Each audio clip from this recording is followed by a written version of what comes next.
Gertrude, Gertrude,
Our individual schedules didn't allow us to see each other often, but we were always texting. Slowly, brick by brick, I began to build boundaries for the relationship I had with my mother. I waited an hour before returning her calls, then 2, then 4. Limited her visits to once a week instead of twice a week. And even though my very first relationship had ended after 6.5 months because he had to leave the country, and according to him, he couldn't do long distance. When my mother asked me about boys, When my mother asked me about boys, I told her I was talking to a boy I really liked. Should I go on? Well, we could end here. Well, thank you. Well, thank you.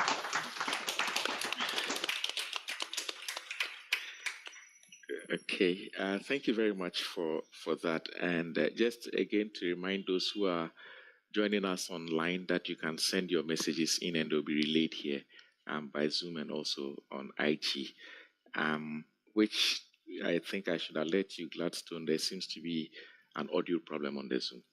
Okay, well, thank you. So this is a reading from the second story. Now, one of the things that struck me about the collection was the fact that they all were stories about relationships, essentially. Relationships, a lot of them were sexual relationships, but some of them also were tension in families, but in general, they weren't happy stories. They weren't happy stories. I went through the whole thing and I was thinking, Charlie, is this how is this what it is like? I mean, it's like a brutal landscape, of heartbreak and pain, and the youth of today, they are not happy. I heard someone say a very loud yes. I think I wanted to use relationships to kind of map the architectural, emotional landscape of the youth. And I think there were some happy moments. But maybe they weren't happy stories, but there were the relationships were built on foundations of some premise of and I think that life is closer to that than we lead on or than let on. But yeah, like I said, I was inspired by Accra. I was inspired by the different people that I've encountered in the last, I would say, 2 decades, and just how their lives are woven both intricately and apart. So using relationships as the backdrop or as the binding agent, but also exploring different things like the economy or like the political landscape or familial differences. So they aren't exactly happy stories, but I think these stories or these relationships are common. And so I wanted to immortalize that. Yeah, okay. I think you did make an impact, with that. Because there's even this story which I saw the title and I thought this is going to be an overtly political story. I mean, it's going to take a social angle and analyze. Listen to the title. Politicians, all them are modest, and I was thinking that, well, but then it's written from the perspective of relationships again, and I think you've already answered what we are trying to do. I want to move the next question to the idea of context and significance. I just actually thought of it when you were talking about tampered press, and why you felt that your stories were not really being seen actually by the journals you sent them to outside the country, and you were talking about the fact that it's a totally different social background, so they probably wouldn't really understand. I see that in this story, in this book, you were very particular about making sure that this is an Accra story. I mean, it's the language, the way we mix account, etc. I think you were very particular about that, which then surprises me that the book was first published in the United States. Kind of reverses what you were saying. Yeah. So can you explain this seeming paradox? My publishing journey has been interesting, and I'm very grateful for it. So I started with poetry. I started working with. In fact, I actually had 2 manuscripts. I had I guess a skeletal version of this, and I had my poetry manuscript, and I was looking for it, and I was convinced that only an African publisher would understand my work. And so for 2 years, or at least maybe like 18 months, I was looking everywhere for African publishers, from South Africa to East Africa. I was just looking, and I didn't find anyone. And so after that, I started because I had the opportunity to perform. I had taken that poetry into another platform as an independent artist, and I had seen the platforms that were available. I'd seen how that worked, and I didn't want to do that for literature. I wanted to venture into that, to kind of use myself as a scapegoat to learn that industry so that I can replicate it here. And so that was one of the reasons why I subjected myself to this whole rejection. I always tell people that I have an Excel file of like maybe 100 rejections. I used to record the date I sent it, the dates the rejection, or if they never replied. Like, I did this for years because I had told myself I've experienced what it means to be an independent artist with poetry as audio format. I want to do that as text. I mean, having seen the book, you, not to really interrupt your train of thought, but do you like torturing yourself? One would have thought you want to forget all the rejections as quickly as possible. Yeah, I mean, I think all of this is important to the journey. I don't like torturing myself, but I think I always say this, that I feel like if certain systems or initiatives or groups were available when I was very young, I would be a genius so fast. And I think I'm not, because I had to find my way. I had to do it by myself. And I just think it's not healthy that it has to continue. But I'm learning that it's also not everyone's calling to do both of these things. But yeah, I was determined to figure out how it works in the publishing industry and see how, such that if somebody else is doing the same thing, they don't have to go through 100 rejections. They don't have to do that to be published. So yeah, I did get an agent for my poetry manuscript, which is, if you're familiar with the publishing industry, is wild, because if there are 100 agents, it's about 2 of them who are for poetry. In fact, my agent wasn't necessarily a poetry agent. She was just interested in people who were using poetic narratives in their writing. So I pitched my book to her, and she was like, "This sounds interesting. I'll be interested in it." And eventually she took it.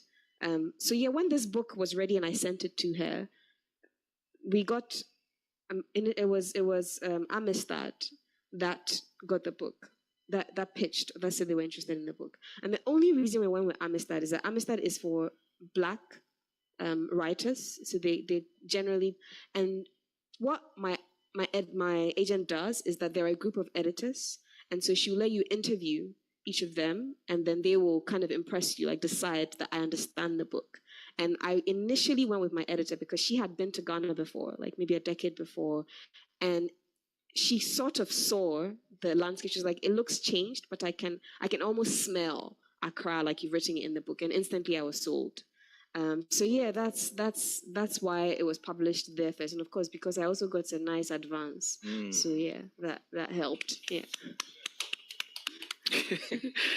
You mean share the advance or share the story? Right. Okay. So we will also be taking a reading from another of the stories, but I want to mention that the poetry book in question is "Woman Eat Me Whole," and I think there are copies of that book this book, copies of Tamped Press back issues available, including a few other books also available for sale. So you can take a look at them, and certainly don't go away without buying a copy of a book, especially this one. Yes. All right, let's listen to another reading from Someone Birthed Them Broken. So I'm going to read the story that Martin talked about. But before I read, I wanted to also talk about like a little bit of how unconventional, I'm not necessarily new, but unconventional this book. So each of the stories are followed by illustrations, and I sketch, like I paint a little. I'm not that great, but I sketch a little. And again, like short story collections don't sell as well as novels. And not only was I trying to sell a short story collection, but I was putting it in a form that, in terms of publishing, will cost money, because they had to, initially some of the illustrations had color, etc. They had different things. But like I was also intentional about the form. So for instance, with Politicians, All Them Mothers, I wrote it in the form of an exam. And like if you're Ghanaian, you see it and you've been through the Ghanaian school system. It's something that you've seen before in your writing, right? And all of these things were things I was questioned on with my white editors, and it was just like, yes, if you're from Accra, you get it. If you're not, you learn something new. So it's not. So sorry, this title particularly, which I feel you are not pronouncing it the proper way. You know, you've made it, it's pigeon, but you've really polished it. I'm not going to repeat it, but okay, let's go. Politicians. So the title of this is Politicians, All Them Are Modest.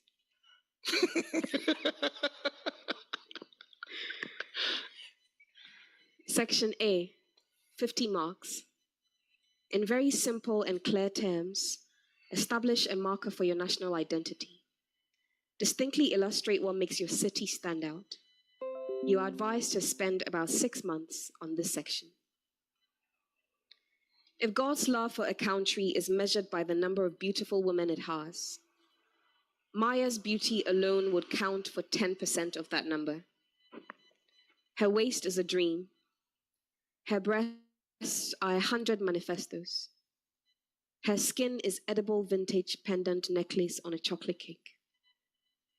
If God had an answering machine, it would belch her voice. Her ambition is the stuff national budgets are made of. All that. And for what? No amount of beauty and street smartness was changing the grim reality that she was a young woman in her mid-20s, living in a country with a PR of peacock feathers and the functionality of a crippled farm chicken. Ghana was aging her. The rate at which Dumso threw her into a deep depression surprised even her. How the entire country was being forced to adjust to rolled out blackouts was beyond her. To have 12-hour blackouts every other day meant that 24 hours out of the 40-hour week were unproductive. There's very little you can do in a city that is heavily reliant on electricity. Her mother's cold store business didn't survive the first quarter of the year. Not only was she not making any profit, but she was losing her capital and running into debt. After 2 weeks, everything in the big freezer had gone bad. You couldn't even feed it to street dogs, unless you wanted to poison them. By March, the Mama Lydia's cold store blue lettering on the white corrugated plastic store was taken down. Maya felt particularly frustrated by Dumso because she worked for a small printing press in Newtown. The company had a generator, but they could not afford to fuel it for 12 hours 3 times a week.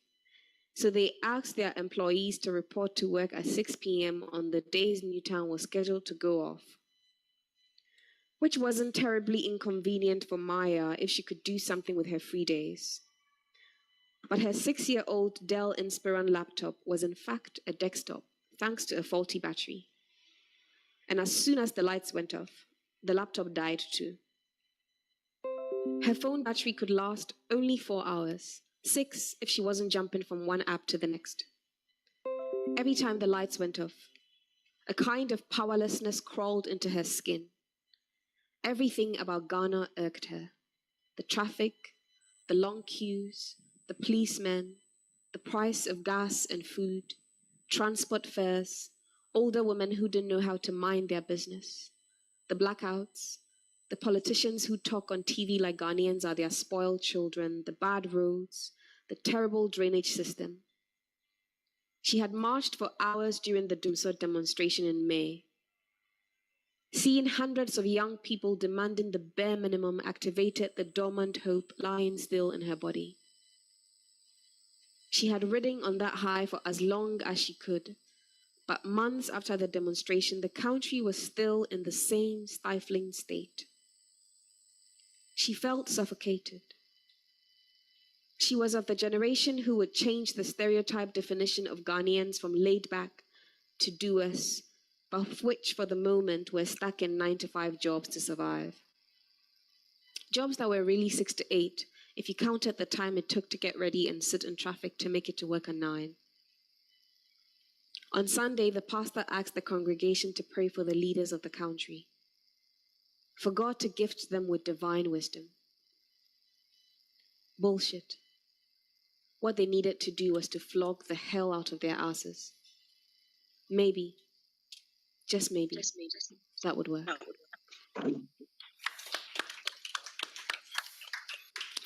Well, I mean, that hasn't been tried before yet, isn't it? The flogging. So it just might work. So here is a story which, as I mentioned, I thought that it was going to focus more on the political scene. But as you have also said, from your perspective, all the stories in here reflecting a certain political milieu.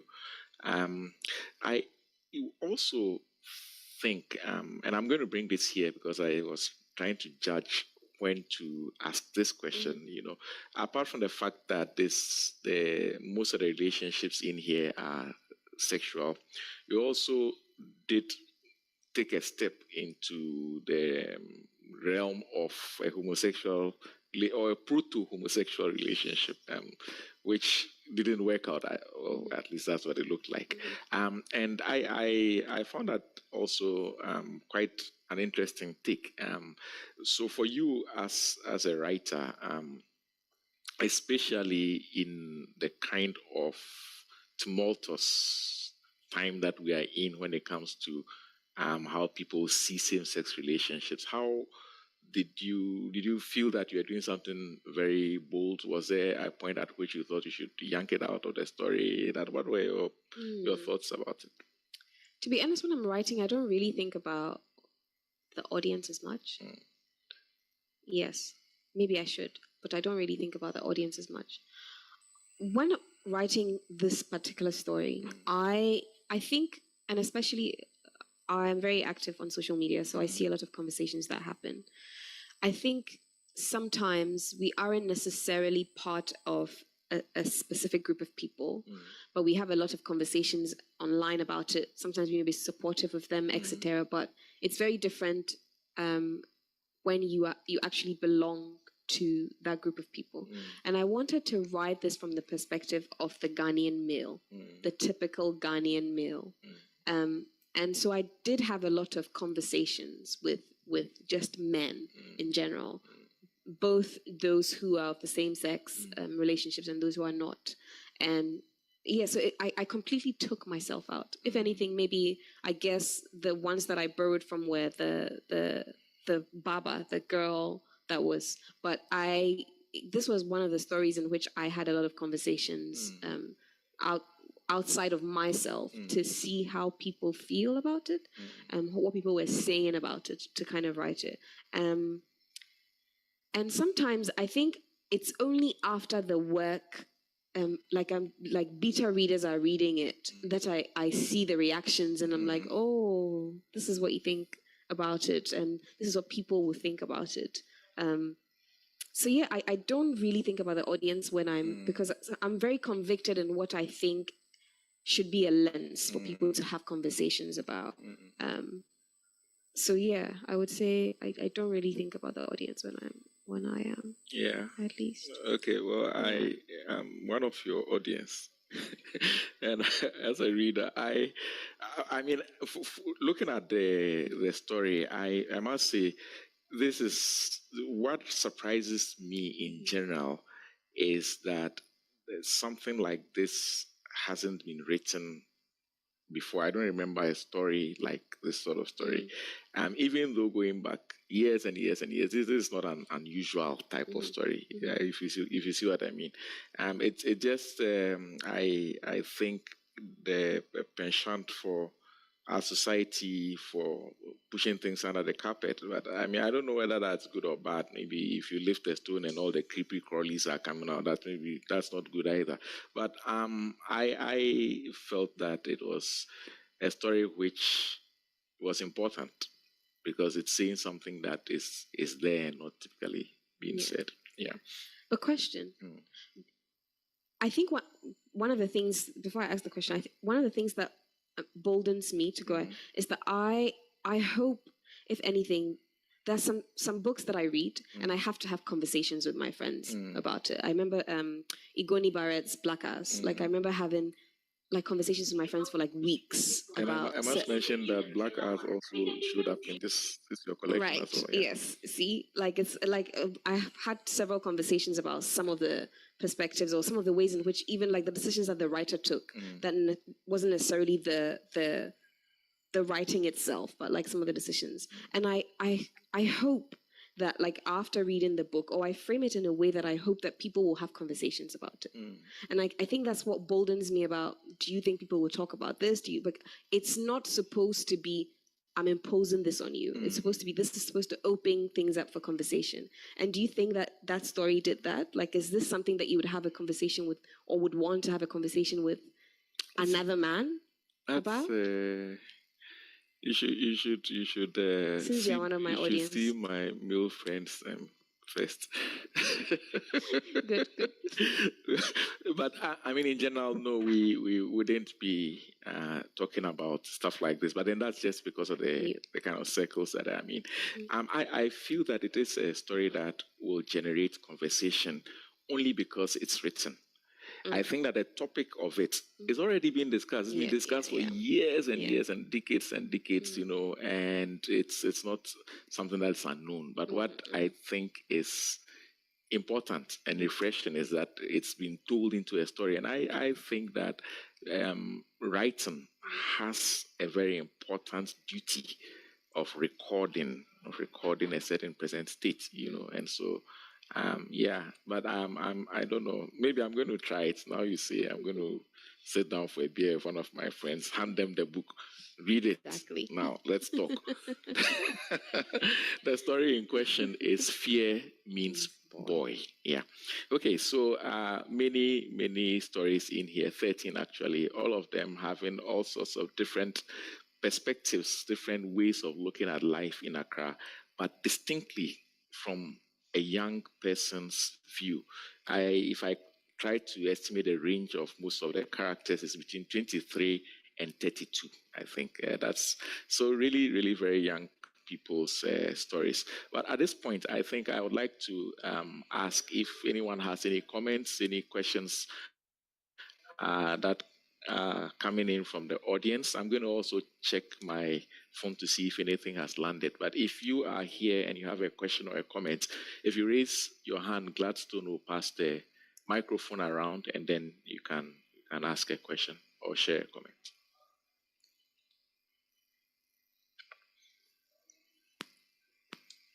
Hello. Hi. Yeah. This doesn't necessarily have to do with the story itself, but I was curious to get your perspective. Or I just get an answer to this question. If you had the opportunity to place a billboard somewhere where everybody could see it, is there a particular message you'd want to put over there? And I guess if it ties some of the themes in your stories that will be appreciated as well. But yeah, that's the question. Are you getting me a billboard? Maybe, who knows? We'll see. Good to know. Yeah, I have to think about it because I don't know if I will shine a light on the general literature industry or if I'll shine a light on just my book. But I would definitely say something along. I think, there's this idea, there's this commonly said thing that Ghanaians don't like reading. Like we say it all the time, Ghanaians don't like reading. And I feel like people act as if babies are born and instantly they start reading. But it's a culture that we have to cultivate and navigate. And it means not just buying books, but like creating things around the culture of reading. It could be book clubs, it could be, books everywhere, accessibility everywhere. There's so many things that we have to do so that we are a reading nation. It's not just saying Ghanaians don't read books. So I think it'll be something along the lines of read a Ghanaian book, go out, like actually seek out a Ghanaian book, read, have a conversation about it, and buy another book. Yeah.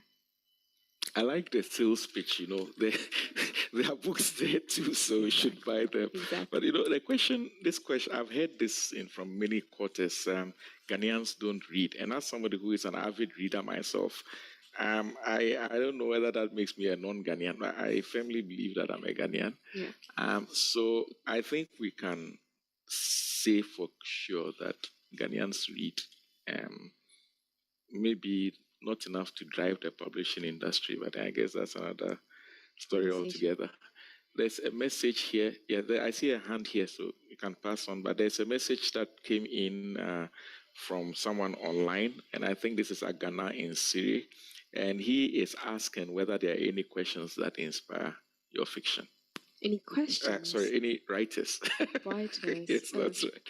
Any writers that inspire fiction? Yeah, a lot of women writers that I love. Elena Ferrante. I think she's, that woman's mind is, captivating. But Elena Ferrante's writing, Sefi Atta, who I love,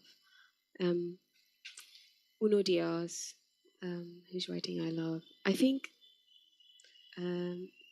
they change every year if I find a new book that I'm in love with.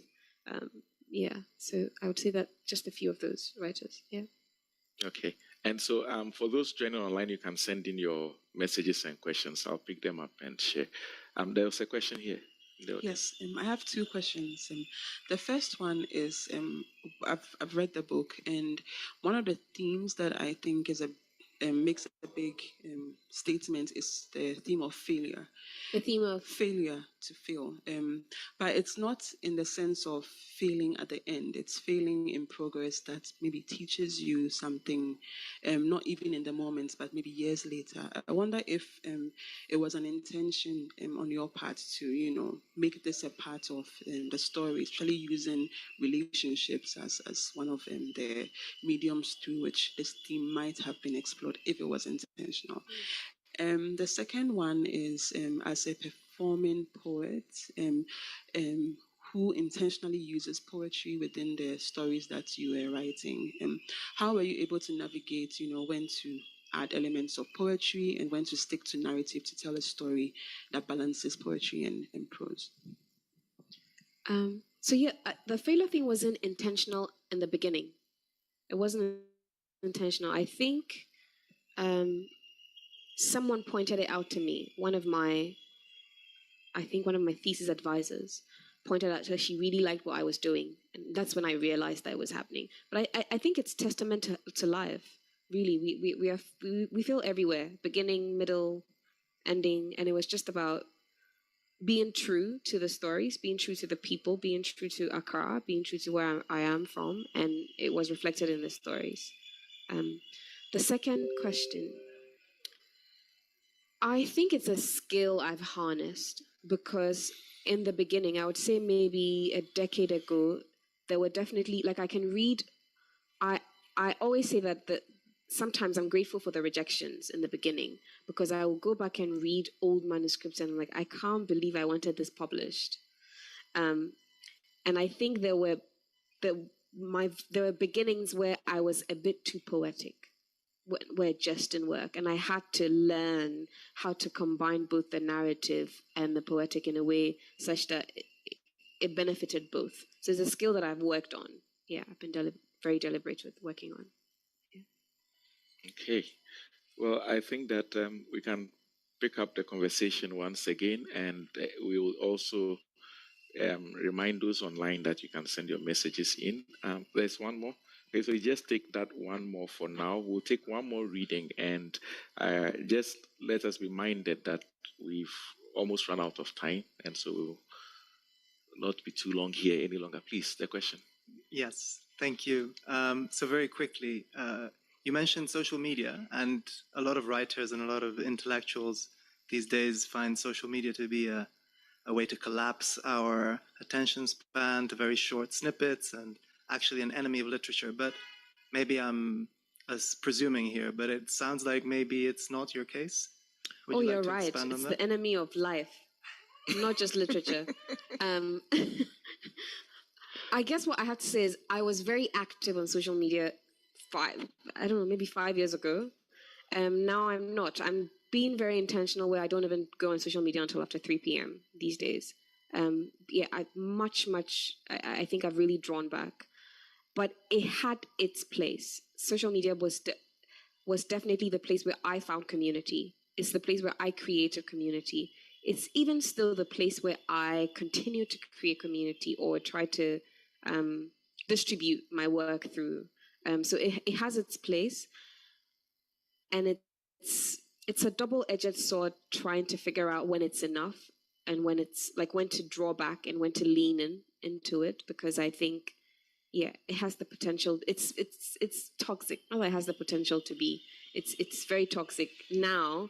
I don't know if I had more capacity when I was younger, and that's why it worked back then, or if I was just more bold, more blunt, more nonchalant before. But I can't stand it these days. So I'm with you. Well, okay. I don't know whether we should follow the tack of analyzing where the toxicity lies, whether it's more in the content that is on there or because it can be really addictive.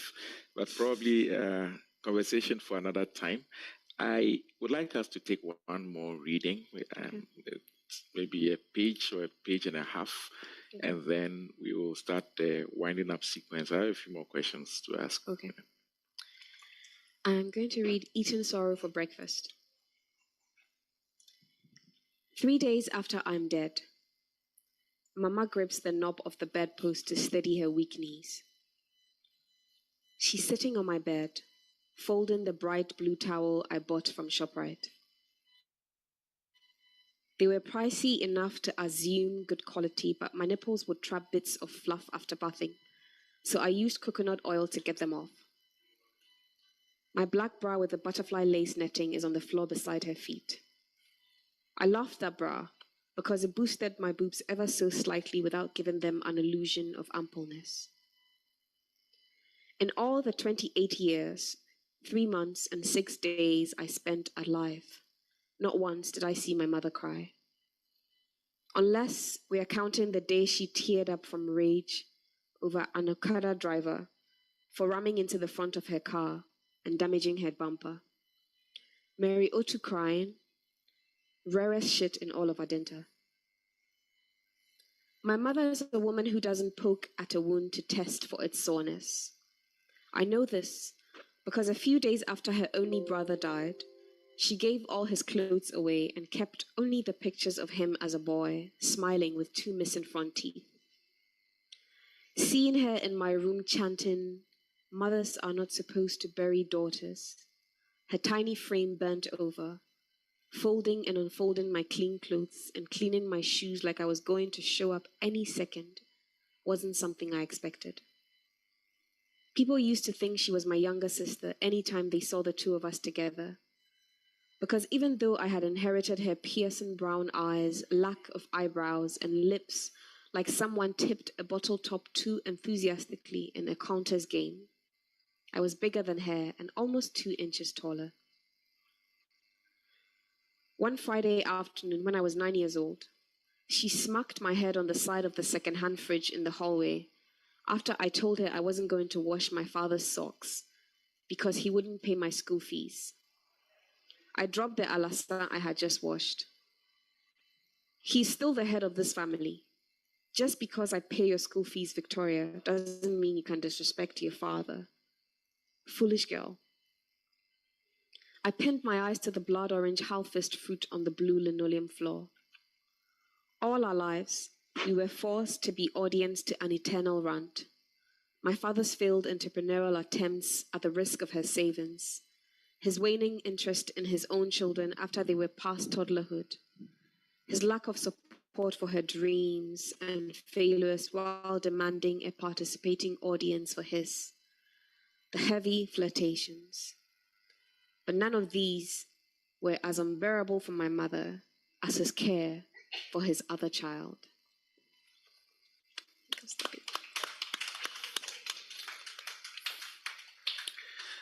You know, when I first saw the title, Someone Birthed Them Broken, I was taken aback. I was like, okay, like what is what are you trying to do with the title?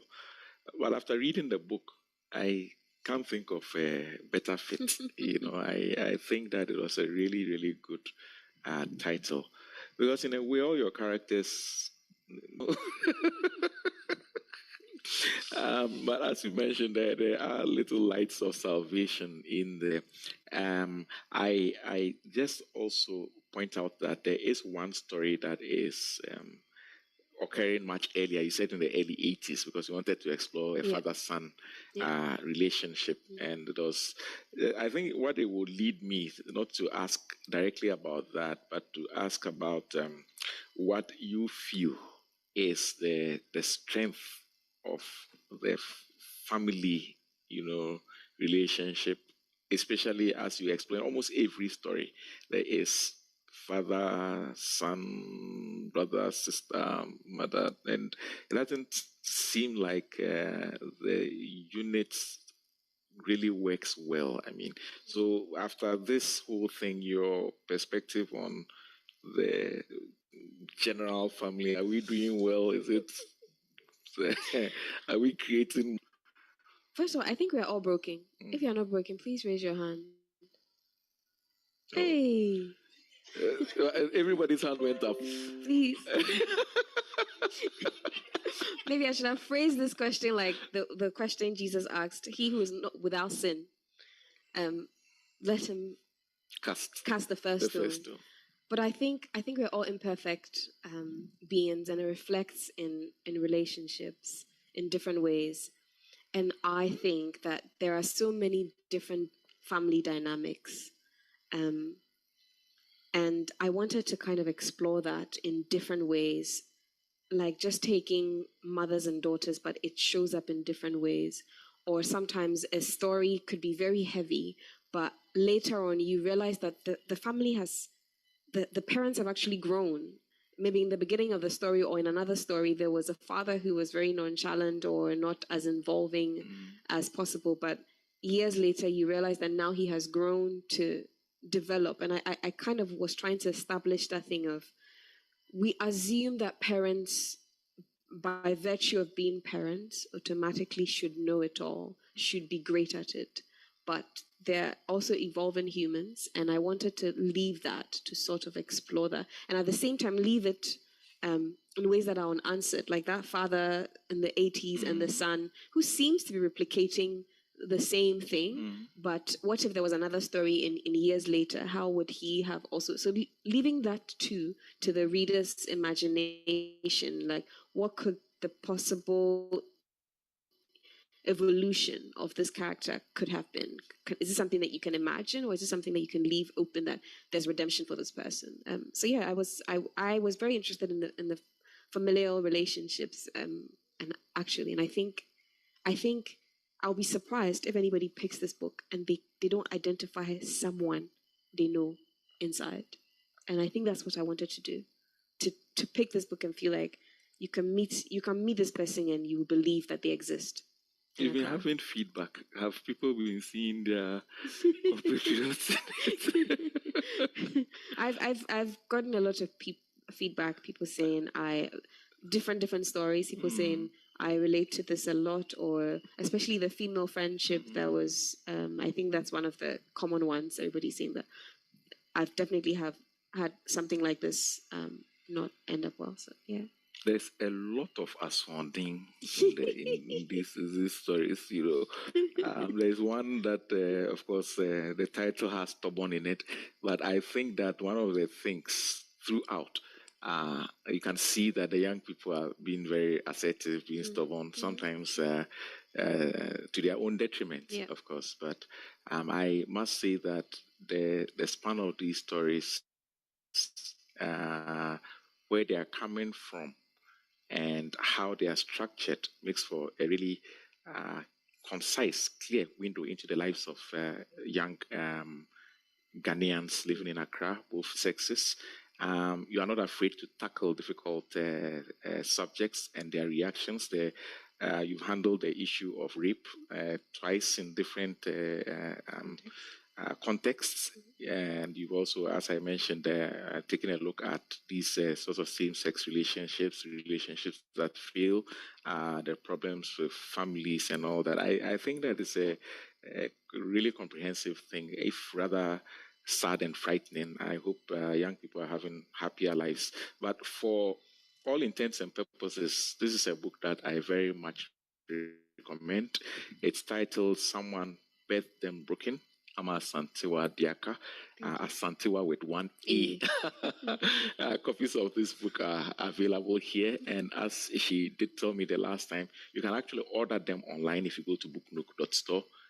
Also available at Vidya Books, along with your other books as well. Yes.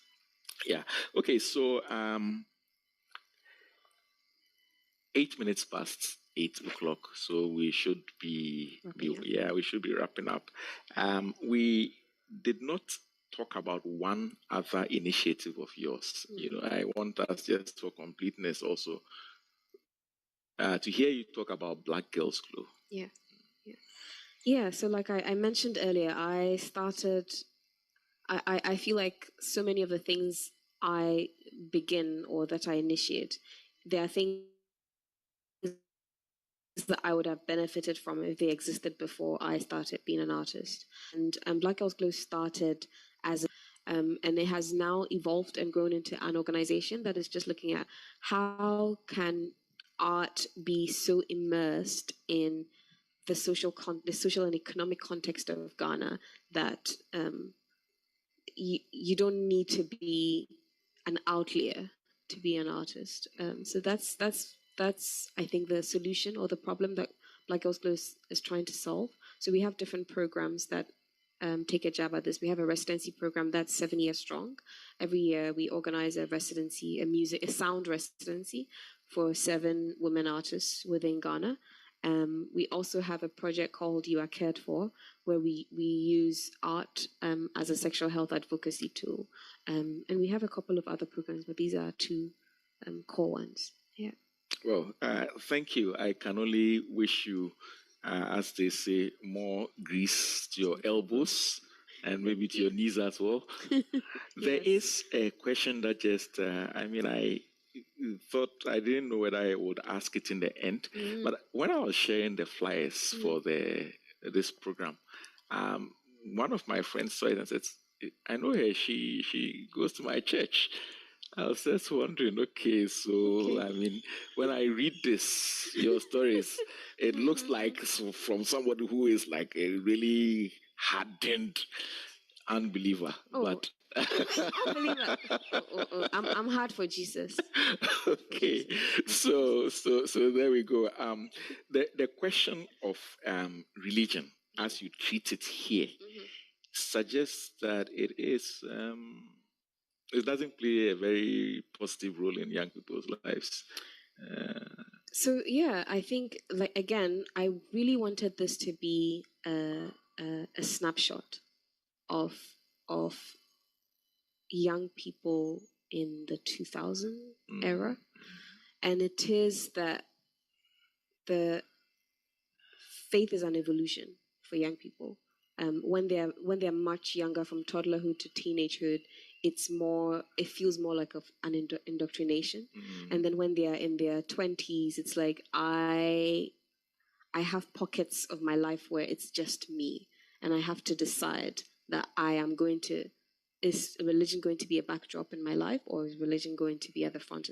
And if it's going to be at the front, how would that look like for myself? And it's when they are much older, maybe in the late 20s or middle 30s, that they decide, is religion going to be part of my life, or do I not believe in religion at all? And so I thought, yeah, that's kind of the picture I was trying to paint. Which comes out very clearly. Once again, a book that I very much recommend. I have a number of announcements, maybe just 2 comments to make from here. We have in the audience here a Nigerian publisher. His name is Dapo Adeniyi. And if you are still here, you can just give us a wave, because I'm really glad that we've met. There's a magazine that is available on the book stand. It's called Position. And if you are going out, or you are minded, just take a look at that magazine. I think it's going to do a lot of very useful things for the art industry in Africa, actually. The other thing I wanted to say was tonight we decided, instead of the Writers Project backdrop, we put in the PIJA backdrop, because we are preparing for PIJA this year.